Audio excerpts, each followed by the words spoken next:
यहाँ मोमो की mother flight के टाइम पर उसका वेट करती रही लेकिन वो नहीं आई। दूसरी तरफ मोमो को जब पता चलता है कि उसके लिखे सारे लेटर्स जिनजाओ ने संभाल कर रखे थे, वो ये सारे लेटर्स लेकर बहुत रोती है। उसकी सिस्टर आके उससे पूछती है कि तुम क्यों रो रही हो, तो इससे पूछती है कि जिनजाओ कहाँ रहता है, मुझे उसका एड्रेस बताओ। वो इसे एक लेटर के ऊपर लिख कर दे देती है। जब ये यहाँ पहुँचती है तो एक वर्कशॉप पे काम करता है। ये वर्कशॉप इसकी अपनी है। वो इससे पूछता है कि तुम गई नहीं, तो ये बताती है कि मैं इसलिए नहीं गई क्योंकि तुम्हारी बर्थडे थी, हैप्पी बर्थडे। असल में जिनजाओ की बर्थडे का किसी को भी नहीं पता। जिस दिन मोमो पैदा हुई थी उसकी बर्थडे सेलिब्रेट करते करते उन्होंने साथ ही इसकी भी मनानी शुरू कर दी। वो इससे पूछता है कि तुम्हारी आंखें सूजी हुई हैं, तुम रोई हो। कहती है हाँ रोई हूँ, इसमें भी तुम्हारा कसूर है। तो वो पूछता है मेरा क्या कसूर है, तो कहती है नहीं बताऊंगी। यूँ ही ये बातें करते करते एक बेकरी तक आते हैं और वो इसका फेवरेट फ्लेवर का केक ऑर्डर करता है, जिससे ये सोचती है कि इसे अभी तक भी इसकी पसंद का पता है। अब वो केक काटने से पहले विश करती है कि हम हर साल अपनी बर्थडे ऐसे ही इकट्ठे मनाया करें। अब मोमो थोड़ी सी ड्रंक हो चुकी है। ये कहती है कि मेरी माँ एक और आदमी पर भरोसा कर रही हैं, तो कहते हैं तुम फिक्र ना करो, उन्होंने बहुत साल लगाए हैं किसी को चूज़ करने में, वो धोखा नहीं खाएंगी। ये बताती है कि मेरी माँ ने हमारा चाइना वाला घर बेच दिया है और अब मुझे ऐसा लगता है जैसे मेरे पास रहने की कोई जगह नहीं है। अब ये इसी के पास रुकने के लिए बहाने करने लगती है। कभी कहती है मेरे पास चाबी नहीं, तो कहता है चाबी मेरे पास है। वो कहती है नहीं, अब मैं इस टाइम जाऊँगी तो मुझे कौन देखेगा, कौन संभालेगा, प्लीज़ मुझे आज की रात यहाँ पे रुकने दो। थोड़ी देर वो उसको तंग करता है, उसके बाद मान जाता है। यहाँ इसको यहाँ रहने का मौका मिला ही था कि उसके पेट में दर्द होने लगती है और उसे याद आता है कि उसके पीरियड्स का टाइम आ चुका है, जिसके लिए उसने कुछ भी साथ नहीं रखा हुआ। अब जिनजाओ जाता है मार्केट और मार्केट वाली आंटी कुछ और चीज़ें भी इसके साथ रख के दे देती है। इसके बाद मोमो को बहुत पेन होने लगती है। जिनजाओ कहता है कि चलो हॉस्पिटल ले चलो, तो कहती है नहीं कुछ देर तक ठीक हो जाएगा। तो वो नेट से हेल्प लेता है।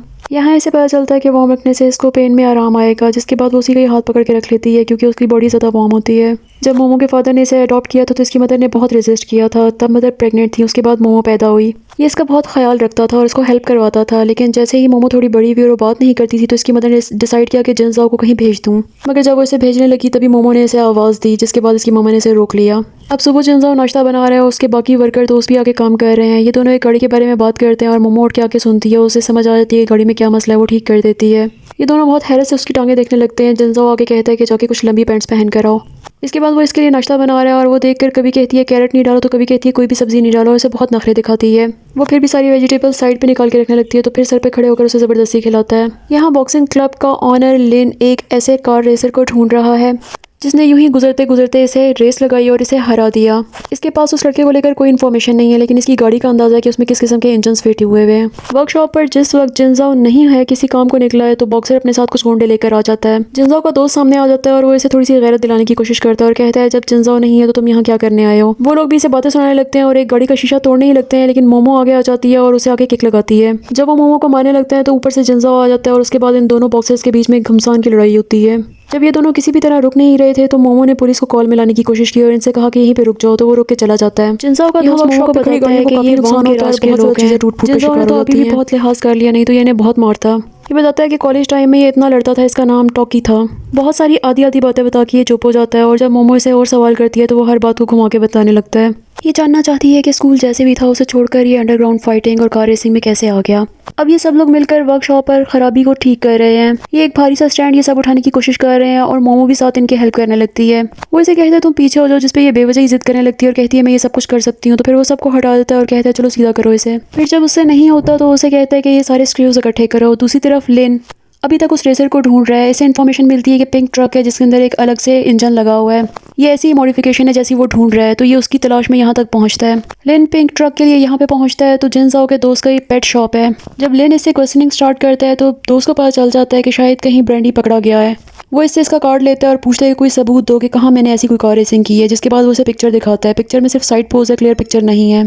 अब वो उसे मिलने की जगह बता के चला जाता है और कहता है ठीक है मुझे आकर मिलना तुम। जब ये जिनजाओ को आकर बताता है कि वो तुम्हारे बारे में पूछा था और मैंने उसे कुछ भी नहीं बताया, लेकिन मुझे उसने इन्विटेशन दी है और मैंने इन्विटेशन एक्सेप्ट भी कर लिया है, तो जिनजाओ उसे बताता है कि असल में ये इन्विटेशन तुम्हारे साथ कार रेसिंग का था। चलो मैं तुम्हें कुछ कार रेसिंग की ट्रिक्स बताता हूँ। अब स्नेकी नाना को पकड़ के बैठी है जो उसके लिए कार्ड रीडिंग कर रही है। कार्ड वो निकालती है और रीडिंग ये खुद से अपनी तरफ से बना के करने लगती है। के बीच में इसे मोमो का फ़ोन आता है और वो जब अपने बंदों को मारने लगती है तो ये पीछे से निकल जाती है, आके मोमो से मिलती है। ये मोमो को अपने स्कूल लेकर आती है। स्कूल पर आकर अच्छे स्टूडेंट्स की पिक्चर्स देखते हुए इसे जिनजाओ की भी पिक्चर मिल जाती है। इसके बाद वो वापस जिनजाओ के पास आती है। ये इसे सिगरेट पीने से मना करती है, जिस पे वो उसे गुस्सा करता है और कहता है तो मुझे 2 साल पहले मिलती तो तुम अभी तक जिंदा ही ना होती। ये फिर भी उसे सिगरेट लेकर फेंक देती है। इसके बाद दोस्त आता है और कहता है कि मैंने रेसिंग करने जाना है। इसके बाद दोस्त आता है और उसे बताता है कि मैंने कार रेसिंग सीखनी और प्रैक्टिस करने जाना है। ये सुनकर मोमो कहती है रुक जाओ मैं भी तुम्हारे साथ चलती हूँ, लेकिन जब वो अपनी कुछ चीज़ें उठाने जाती है तो इसे वही आंटी की रखी हुई अजीब चीज़ नजर आती है, जिसके बाद ये जिनजाओ को कुछ अजीब ही समझने लगती है। कि जिनजाओ से कतरा कर और नजरें चुरा कर भाग जाती है।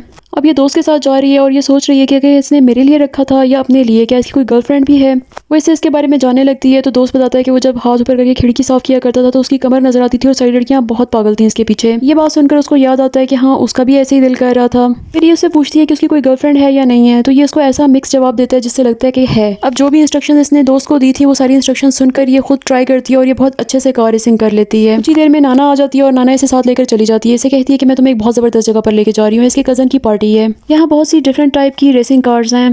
दूसरी तरफ दोस्त जिनजाओ को बताता है कि उसे नाना लेकर गई है किसी पार्टी पर।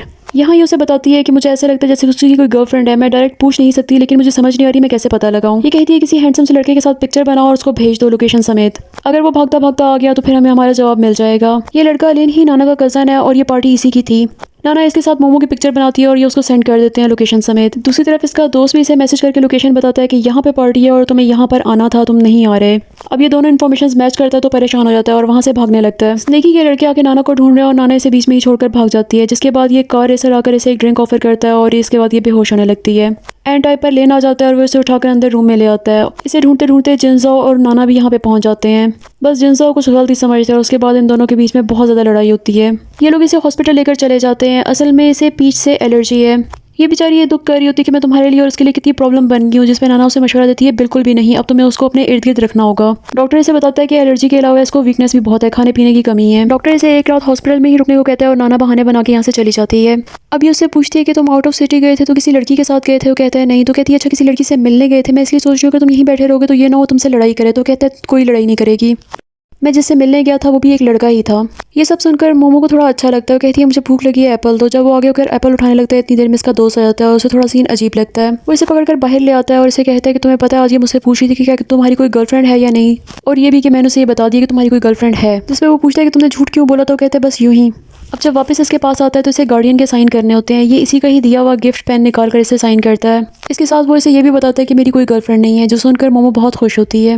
यहाँ नाना अपने कज़न के पास आती है, उससे माफ़ी मांगती है और वो इसको बताता है कि आज मेरी बर्थडे थी जो तुमने इस तरह सब खराब की है। अब ये इसे इसके घर छोड़ने जा रहा है लेकिन ये बहुत बहाने बनाती है इसके साथ रहने के लिए और फिर मजबूरन उसे अपने साथ ही लाना पड़ता है।